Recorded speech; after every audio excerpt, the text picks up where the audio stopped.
લોકમત ન્યૂઝમાં આપનું સ્વાગત છે। કોંગ્રેસ અધ્યક્ષ મલ્લિકાર્જુન ખડગેના નિવેદનને લઈને ગુજરાત રાજ્યભરમાં રાજકીય તણાવ વધ્યો છે અને ગુજરાતમાં વિરોધ પ્રદર્શનનો માહોલ સર્જાયો છે। કેરળમાં ચાલી રહેલા ચૂંટણી પ્રચાર દરમિયાન ખડગેએ વડાપ્રધાન નરેન્દ્ર મોદીને નિશાન બનાવી નિવેદન આપ્યું હતું કે મોદીજી, તમે ગુજરાતના અભણ લોકોને મૂર્ખ બનાવી શકો છો, પરંતુ કેરળના ભણેલા લોકોને નહીં। તેમના આ નિવેદનને ભાજપે ગુજરાતીઓનું અપમાન ગણાવી કડક વિરોધ વ્યક્ત કર્યો છે। કેરળમાં આગામી 9મી એપ્રિલ 2026ના રોજ વિધાનસભાની ચૂંટણી યોજાનારી છે અને તે માટે પ્રચાર અભિયાન તેજ બન્યું છે, પરંતુ આ દરમિયાન આપેલા ખડગેના નિવેદને નવો રાજકીય વિવાદ ઊભો કર્યો છે। ભાજપના નેતાઓએ આ નિવેદનને ગુજરાતની અસ્મિતાને ઠેસ પહોંચાડનાર ગણાવી કોંગ્રેસ સામે આક્રોશ વ્યક્ત કર્યો હતો। આ નિવેદનના વિરોધમાં વડોદરા શહેર ભાજપા દ્વારા ગાંધીનગર ગૃહ ખાતે મૌન ધરણાનું આયોજન કરવામાં આવ્યું હતું। શહેર ભાજપાના વિવિધ મોરચાના આગેવાનો અને મોટી સંખ્યામાં કાર્યકરો આ વિરોધ પ્રદર્શનમાં જોડાયા હતા।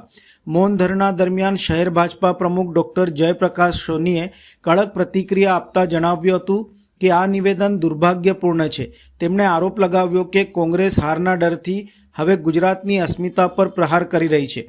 આ સમગ્ર ઘટનાક્રમને કારણે રાજકીય વાતાવરણ ગરમાયું છે અને બંને પક્ષો વચ્ચે આરોપ પ્રત્યારોપનો સિલસિલો વધુ તેજ બન્યો છે। ચૂંટણીના માહોલ વચ્ચે આ મુદ્દો આગામી દિવસોમાં વધુ ઉગ્ર બનવાની શક્યતા વ્યક્ત કરવામાં આવી રહી છે। કેરળમાં જે ચૂંટણી પ્રચાર ચાલી રહ્યો છે એની અંદર જાહેર સભામાં જે રીતે કોંગ્રેસના વરિષ્ઠ નેતા મલ્લિકાર્જુન ખડગેજીએ જે સ્ટેટમેન્ટ આપ્યું છે એ દુર્ભાગ્યપૂર્ણ છે। ભારતીય જનતા પાર્ટી વડોદરા મહાનગર દ્વારા આ દુર્ભાગ્યપૂર્ણ સ્ટેટમેન્ટની સામે આજે ધરણાનો કાર્યક્રમ ગાંધીનગર ગૃહ ખાતે રાખવામાં આવ્યો છે। મોટી સંખ્યામાં અમારા કાર્યકર્તાઓ આનો વિરોધ કરવા માટે અહીંયા સૌ એકત્રિત થયા છે। ગુજરાત એવી મહાન ભૂમિ છે કે જેમાં મહાત્મા ગાંધી હોય, સરદાર વલ્લભભાઈ પટેલ હોય, ઝવેરચંદ મેઘાણી હોય, એવા અનેક મહાપુરુષો ગુજરાતની અંદર જન્મ લઈ ચૂક્યા છે। ગુજરાતનું સાહિત્ય હોય, ગુજરાતની કલા હોય, ગુજરાતનું આર્ટ હોય, દરેક વિષયોમાં ગુજરાત અગ્રેસર રહ્યું છે। વ્યવસાયિક ક્ષેત્રે પણ ગુજરાત પહેલેથી અગ્રેસર રહ્યું છે। પહેલાંના આપણા ઇતિહાસમાં પણ ગુજરાત વેપાર ધંધા માટે પ્રખ્યાત રહ્યું હતું। આજે પણ ગુજરાત વિશ્વની અંદર વ્યાપાર ધંધા માટે પ્રખ્યાત રહ્યું છે। આવા ગુજરાતનું અપમાન કરવું, ગુજરાતીઓનું અપમાન કરવું અને કહેવું કે ગુજરાતી અભણ છે, આવા પ્રકારના વાક્યો બોલવા એ ખૂબ દુર્ભાગ્યપૂર્ણ છે। અમે આની કડી નિંદા કરીએ છીએ, ઘોર આલોચના કરીએ છીએ અને કોંગ્રેસને તમે જાણીએ છીએ કે આવા પ્રકારના વાક્યો બોલવા, એમની આવી ગંદી રાજનીતિ, ઓછી રાજનીતિ એમના માટે જાણીતી છે।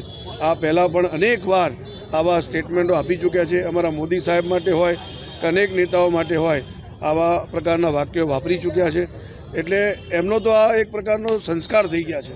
આવા સંસ્કાર ગુજરાતની જનતા ક્યારે નહીં ચલાવી લે। જ્યારે આગામી સમયમાં ચૂંટણી કેરળમાં આવી રહી છે અને આવા જાહેર મંચ પર બોલવું એ જ એક બહુ મોટી વાત થઈ ગઈ છે। અમે ગુજરાતી તરીકે, ભારતીય તરીકે આની ઘોર નિંદા અને આલોચના કરીએ છીએ। ધન્યવાદ। એમનો વિચાર કરવો જોઈએ કે આવા સ્ટેટમેન્ટ તો પહેલાં બોલવા જ ના જોઈએ અને બોલ્યા છે તો દેશની જનતાની સામે, ગુજરાતની જનતાની સામે માફી માંગવી જોઈએ। અમારી તો ડિમાન્ડ છે કે આવા સ્ટેટમેન્ટ ભવિષ્યમાં ના આવે, એવા કંઈ સંસ્કાર આપવાનો કાર્ય પણ કોંગ્રેસો કરે। કારણ કે કોંગ્રેસની અંદર જે પ્રકારના સ્ટેટમેન્ટ આવી રહ્યા છે એ એકદમ ઓછી રાજનીતિના છે। દેશની સમક્ષ પહેલાં પણ અમે કહ્યું હતું, પણ આ લોકોને શરમ જ નથી। આ શરમ ના હોય એ લોકોને શું કહેવું, પણ અમે જરૂર અપીલ કરીએ છીએ કે તમે વરિષ્ઠ નેતા છો, દેશની અને ગુજરાતની જનતાની માફી માંગો।